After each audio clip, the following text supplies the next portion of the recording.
2009年6月初，安徽省怀远县一个小村子里出了一件怪事。村里的老李没想到，自己被水井里打上来的东西吓了一大跳。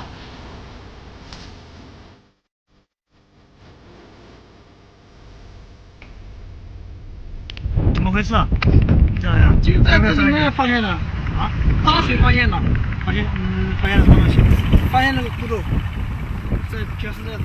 什么时间发现的？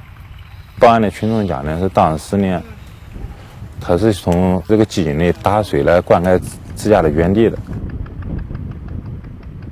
当时从里面打捞出来，看有骨头，以为是牛的骨头，但是怀疑呢，也有可能是人的骨头。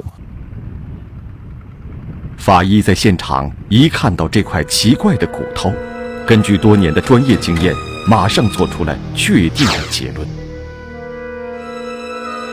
到那一看就是人骨头，是人的低尾部的骨头。水井里面的人骨头肯定不正常。水井里捞出来了人的骨头，那么这口井里发生过怎样不寻常的事情？是水井所在地本身有什么特殊，还是跟周围的居民有关系？在这口井底下还能找到什么？发现什么？民警决定在井里做一次彻底的打捞。然后下去呢，我们在底下呢一块一块抹过以后，放到桶里面，这个骨头，上面再往上垒。我也开始。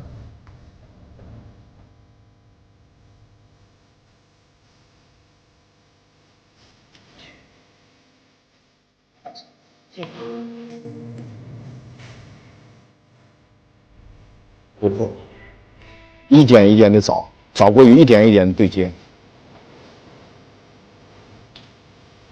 在这口深井里艰苦地打捞了2个小时之后，民警找到了组成一个人体的大部分骨头，但有个关键部位的骨头仍是没有出现。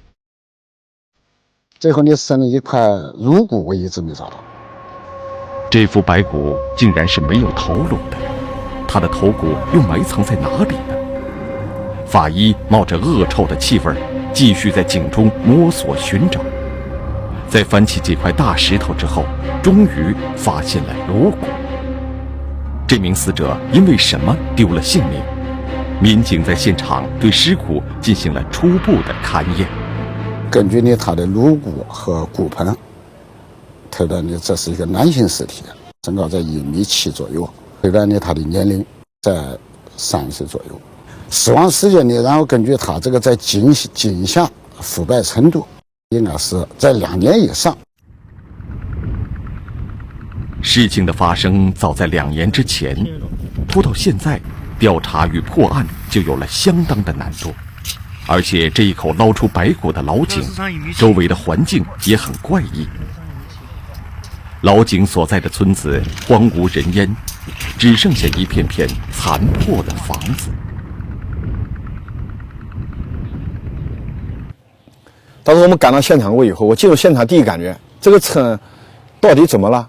感到特别荒凉。原来这是一个废弃的荒村，已经很久没有人在这里居住了。这个荒村当地的人都叫它老河虚村。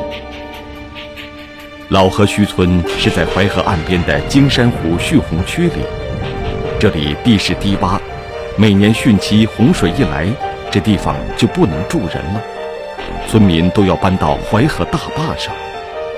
2003年后，蓄洪区外建了新的村子，村民们都搬到了那里，这老河虚村就成了一座废弃的村庄，一般也没什么人到这里来。只是在有的季节，当地缺水，为了找水浇地，有时会有村民到老村的井里去打水。就这样，才偶然发现了意外的情况。井里的这副白骨有多处骨折现象，颅骨和身体也分离了，一切都透露出明确的讯息。这名死者极有可能是非正常死亡。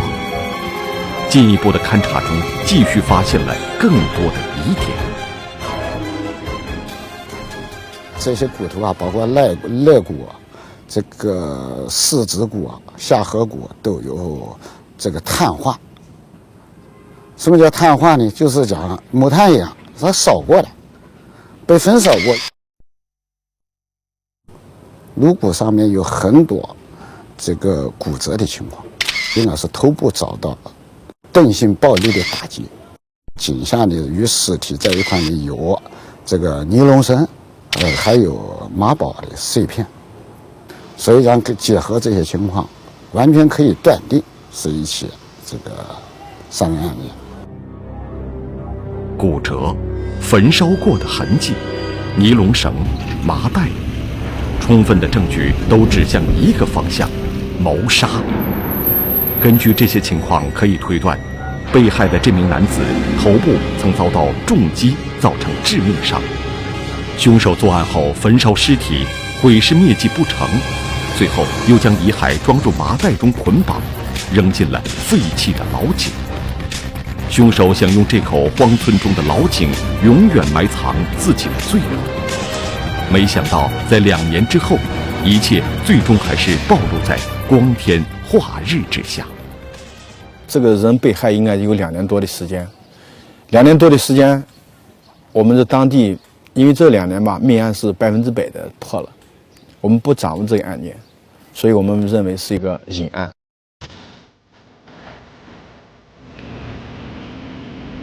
到底是什么样的矛盾，让同村的2户人家产生激烈的冲突？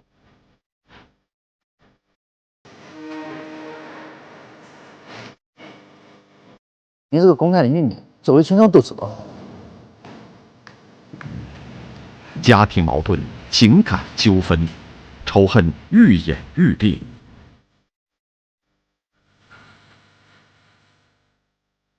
就走这个地方，跑这个房子上头，他外边有一棵树，他跳树下去了。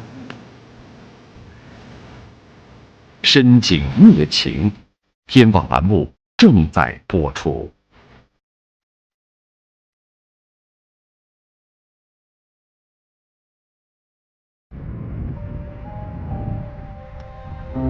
发现白骨的这一口老井位置是很隐蔽的，要走得很近才能看见。这就意味着，只有对当地很熟悉的人才知道它的确切位置。因此，警方有了一个侦查方向：凶手有可能藏身在周围的村子里。因为不是当地人，他不知道那地方有井，不熟悉现场环境的人，他做不了这起案件。警方马上开始对周围的村庄进行走访调查，希望能通过对失踪人员的调查打开案件的缺口。周围的几个村庄中，大批青壮年男性都常年在外打工，必须要一一确定他们的行踪，而外出打工的人数量庞大。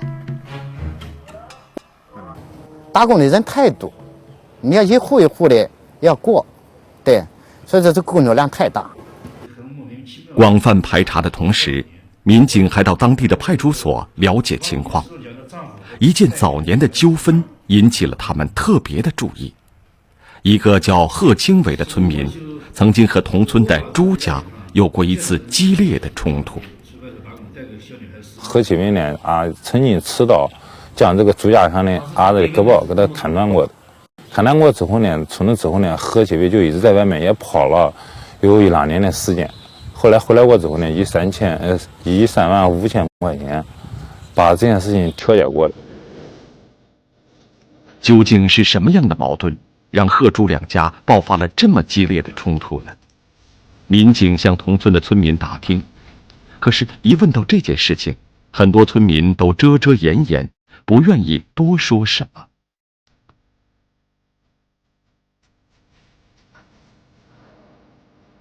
村民们为什么不愿意多说朱家与贺家的矛盾呢？最后，民警找到了村干部，才了解到整个事情的来龙去脉。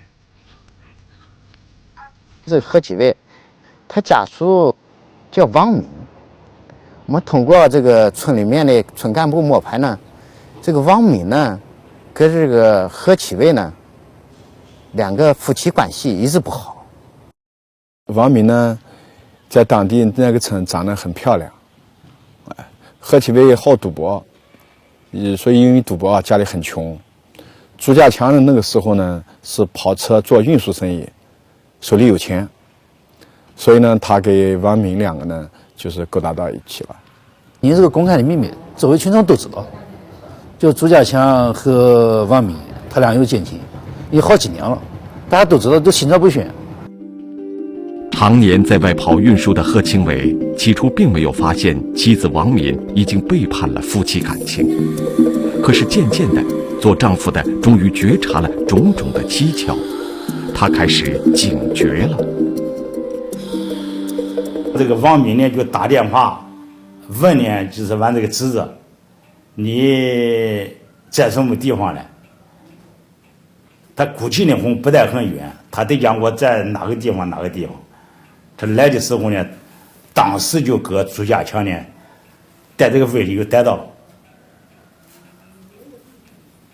逮到过他一打门呢，他一进洞呢，你看看连衣裳都没穿，就走这个地方，跑这个房子上头，他外边有一棵树，他跳树下去了，你看只有离3米多高，3米7、8高，这跳墙跳过去了。他总能不气呢，你看。在自己家中撞见这不堪的一幕，贺清伟怒火中烧，发誓要狠狠报复朱家祥。那人心不都是肉做的吗？那人家搞你女的，你又不愿意。他两个奸情败露过以后，何启伟就怀恨在心，他一直就想找朱家强。有一天晚上，他带着一把刀去找朱家强去报仇。当时朱家强翻窗跑了，朱家强的儿子正在睡觉，他认为是我搞不到你的父亲，搞不到朱家强，我跟你儿子给你干上，所以他把这个朱家强的儿子胳膊给砍断了。在实施了疯狂的报复之后，贺清伟也知道自己闯了祸，跑到外地躲了起来。后来两家自愿调解纠纷，贺家赔了朱家35000块钱，算是平息了这件事情。可是对于妻子的不忠行为，贺清伟心中的怒火却一直没有平息下来。06年左右，他两家又发生矛盾，黑马下地干活，碰到朱家强老婆，因为有这个过去的矛盾在心里面，就打了他2巴子，就打了一巴掌，打一巴掌过后，后来经过村里面干部做工作呢，双方调解。民警了解到，贺清伟平日里脾气就很暴躁，碰到了这样的事情，始终是耿耿于怀。他回来过以后，仍然对王敏进行了一些的，就偶尔的还要进行打骂，对朱家强的老婆和孩子在路上堵到、拦截，就是谩骂。他一直扬言要把朱家强给杀了。贺清伟这个充满恨意的丈夫，会不会进一步做出更加疯狂的举动呢？民警发现，贺清伟、王敏夫妇以及与王敏有过暧昧关系的朱家祥，这几个人现在都不在村子里。村民反映，他们都是常年在外打工，村里人很久都没有见过他们3个了。问何启伟的父母：“你儿子在什么地方打工啊？”他讲在上海了。咱昨天刚了去打工去了，给我丢500块钱2卖菜这样的。青壮年外出打工，这在当地是很普遍的现象。可是了解到贺家和朱家2个家庭的冲突，民警对于贺清伟外出打工的说法却很有怀疑。以前，贺清伟因为砍伤过朱家祥的儿子，在外躲了很长时间。经过调解平息，贺清伟才返回村里。现在，贺清伟是不是又到外地躲避什么？并且与贺清伟的老婆王敏有过暧昧关系的那个朱家祥，也不知到哪里去了。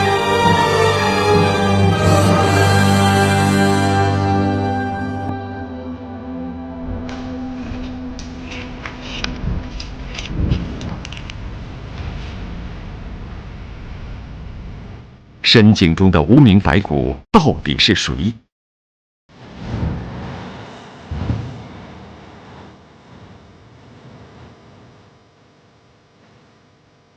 我们还没想什么，王敏就开始讲了，这一天早迟都要来的。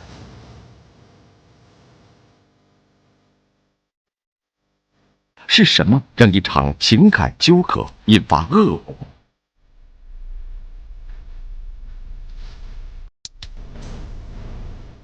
其实我马上不会，你不进去可以帮忙，可以左右边上那个人。主人啊，你跟着大楼领上。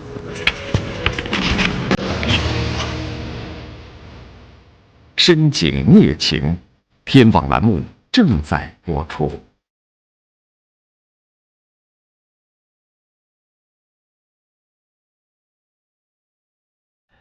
民警的疑问始终存在。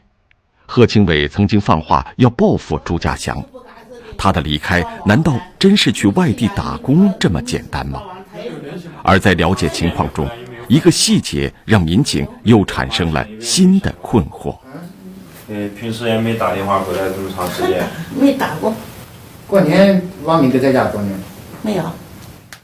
贺启伟的父亲讲他儿子在上海打工，但是呢，2、3年呢，贺启伟又没回来家过，对，也没搁家里面打过电话，这就不正常。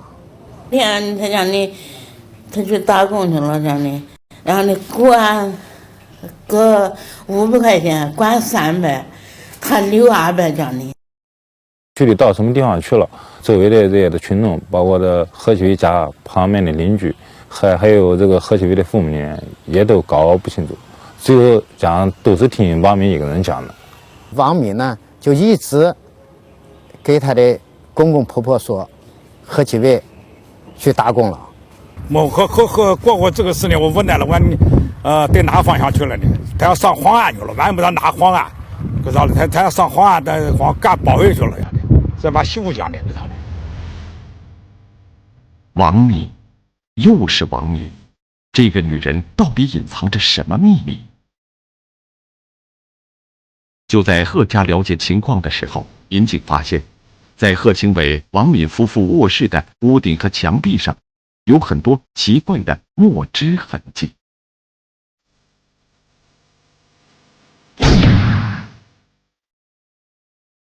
我们在那个墨汁底下，那个取到的，提取了一部分留下的血迹。在这间卧室里，究竟发生了什么？又是谁想用墨汁掩盖喷溅到墙壁和屋顶上的血迹？难道是满怀怨愤的贺清伟已经实施了他长久以来的报复计划？案情急转直下，在蚌埠的一个出租小屋里，警方发现了那个很长时间没有回到村里的女人王敏。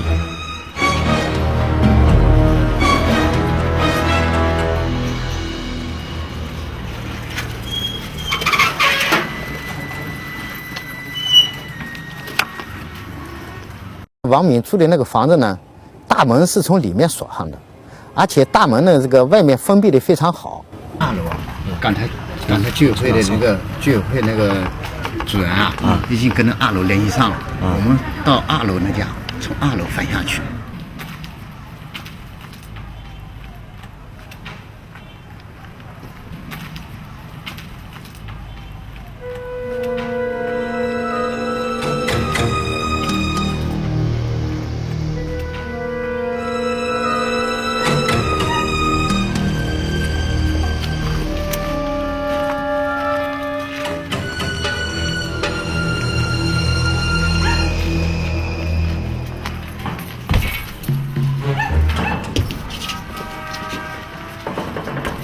我们秘密的进入王敏楼上去，农村盖的那个楼呢，楼盖的都比较高，有好几米。对，看那个种情况呢，下不去，找梯子吧，怕惊动他。为了不惊动王敏，民警放弃了使用梯子，中队长沈德全吊着绳子从2楼悄悄下到了王敏租住的1楼。我就是猛力把门推开，冲到王敏跟前。我讲我是花园公安局的，他当时愣了，当时说了一句：“我本来就想跑的，不知道你们来的这么快。”我们还没想什么，王敏就开始讲了：“这一天早知都要来的。”是的，法网恢恢，罪恶暴露的一天总是要来的。不久，另一个嫌疑人，也就是王敏的情人朱家祥，也被警方抓获。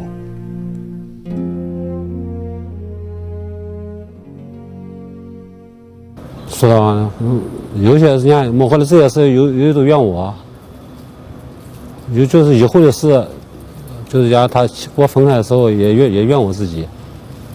我从来没有怨过他。现在我们两个应该讲不可能讲哪个恨哪个，走到这一步都不可能怨谁的，是吧？谁也没想到，反而是一直因为理亏而低声下气的情夫情妇，最终结果了曾经想要复仇雪耻的丈夫。然后是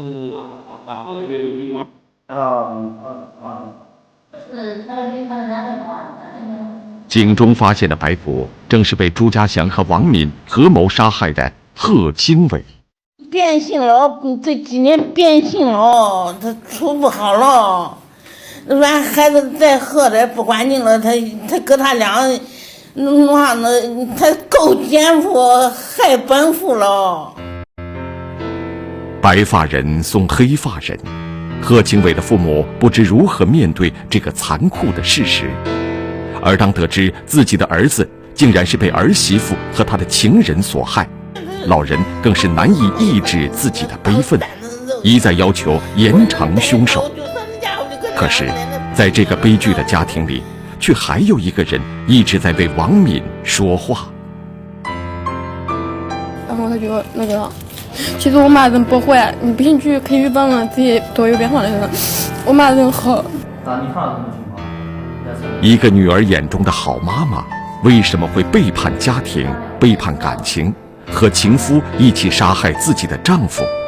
又为什么会在作案之后，在长达2年多的时间里，若无其事地将这个惊人的秘密掩盖得如此自然？在看守所内，王敏表现得很平静，将自己的所作所为和盘托出。王敏说，自己当初和丈夫贺经纬第一次见面时，完全想不到自己的婚姻会是这样的。当时的脾气好与不好，他也不可能写在脸上，也不知道。当时人家看的那个时候也老老实实的，现在农村人不就这样呗？找个老老实实的干农活呀，弄完的也不需要弄完的，就这样的。那个时候呢，俺也不大，那年结婚是多少？19岁吧。相亲之后，仅仅过了2个多月，王敏就嫁给了贺经纬。就2个多月的时间，你过年2月结的婚，就是年里面就是6月就快过年了嘛，定的亲。那个时候农村不是分地嘛，分地，所以要人要过去分一份地，就是这种原因。王敏说自己在婚姻里感受不到幸福，和丈夫的感情也在一次次的吵闹中变得越来越淡漠。打闹的就像习以为常了，就这样了。再后来呢，就是有时候生气了，我要回家了弄啥呢？他到我妈那边了。你说啊，那有一次连我妈我爸他们都一起打，就那样的。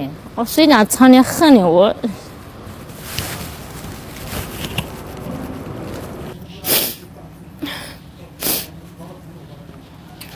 因为以前啊，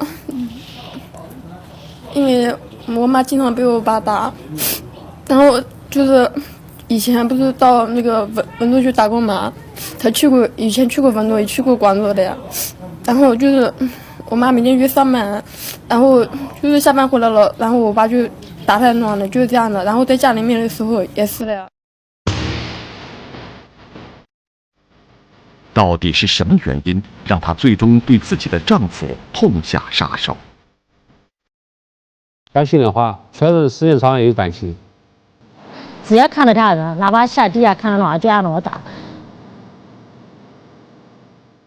疯狂的报复让无辜的生命面对不能承受之痛。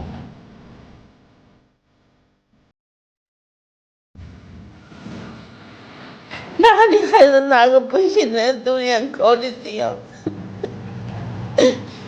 我就想想恨我俩的。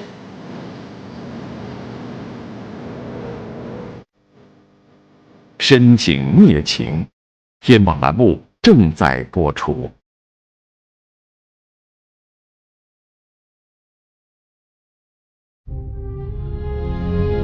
讲起自己的婚姻生活，直到如今，王敏还是掩饰不住自己对丈夫贺清伟的强烈不满。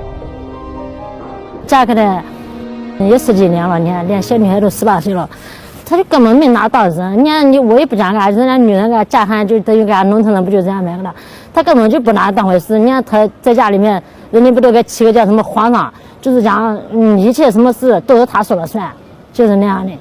反正呢，我就讲委曲求全，我心想，我就讲也不可能总是这样的事干的，长年累月的就讲，那是也有结婚没多长时间，有小孩都几个月的时候，也曾经我讲要离婚那样的。你要跟他讲离婚，他又拿话吓你，有什么那样的，他就是也不跟你离，就那样的。后来就那样，你看一弄小孩有小孩了，干你看也不人家说离婚就离婚，给他有时候大人又劝那样的，他就这样慢慢过去了，反正你王敏觉得自己在婚姻里找不到温情，而他和同村的朱家祥却越来越能说到一起。后来就慢慢就熟悉了，慢慢熟悉，有时候男女之间在一起有时候讲话呀弄啊，你反正那个就是这样。后来就慢慢就跟他就熟悉了，就这样。讲心里话，确实时间长了有感情。人家他天天打的，有时候打得过了呢，他没有人讲话，就打电话给我。两人的关系就这样越走越近，终于发展成为了婚外情。王敏自己从这段畸形的感情中得到抚慰，却没有想过自己的行为让另一个女人受到伤害。自己得不到丈夫的温情，就去别人的丈夫那里寻找感情寄托。对于和朱家祥的婚外情，王敏至今都没深刻的反省。我也不想去破坏他家庭，一个家我就这样讲，就这样我也不想讲白了，也不想那钱，也不想那什么的，就是有时候在一起讲话呀，各方面谈得来，就是这样想的。贺清伟常年在外打工，这给王敏和朱家祥的婚外情提供了更多的机会。可是纸总是包不住火的。2006年吧，我跟王敏就我在他家被她丈夫逮到，发现逮到了呢，事后没有过多长时间，他就把我家儿子看上了。这次纠纷虽然经过调解平息了下来，可是贺清伟和王敏本就脆弱的婚姻关系，却因为这件事情更加摇摇欲坠。看到朱家强的人就让着我打，就是这样的。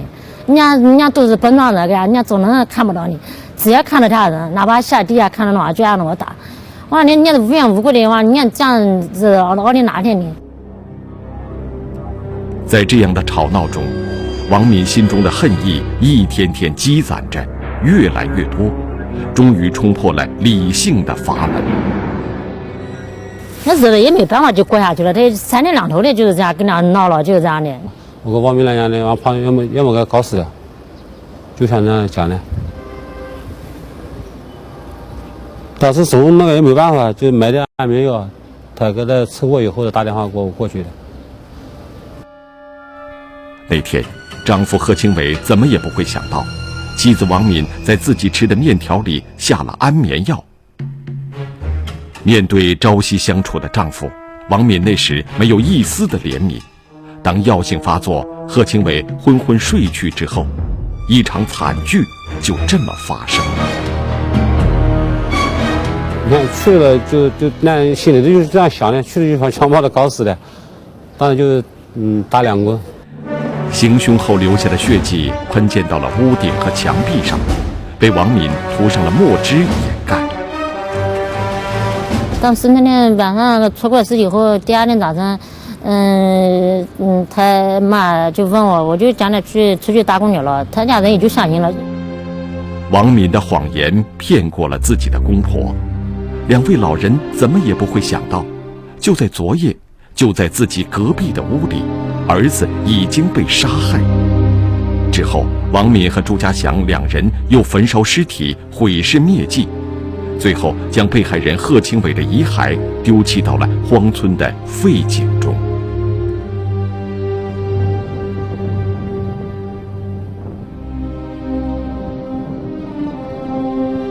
贺清伟的父亲难以面对，自己的儿子最终竟然会葬身在这口荒井中。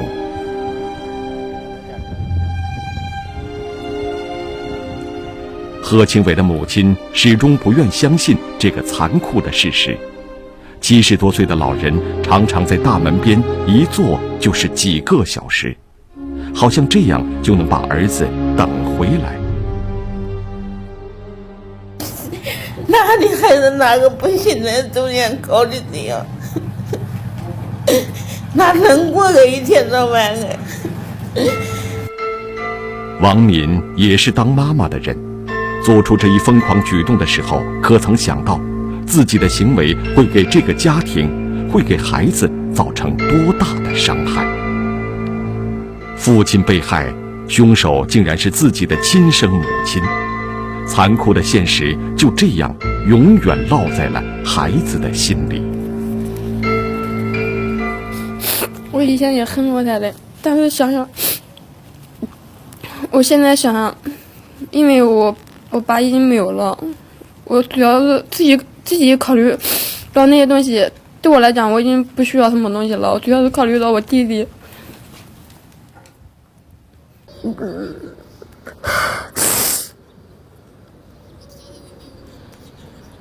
在看守所内，经过特别申请，王敏看到了女儿的画面。案发后就再也没有见到过女儿的王敏，看到镜头里的孩子，眼泪一下就止不住了。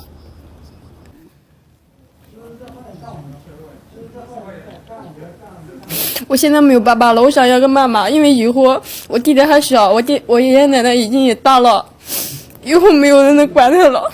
最起码我妈以后不要死。我要给他保住一条命嘛，至少我以后也能看到他。这就是2个家庭毁灭的悲剧，几代人不堪忍受的痛苦。王敏和朱家祥都说，真希望这世上有卖后悔药的。犯罪嫌疑人因家庭矛盾或者在家庭当中受到了虐待、伤害，采取了极端的手段，见义粗暴而夺取他人的生命，使自己也走向了万丈深渊。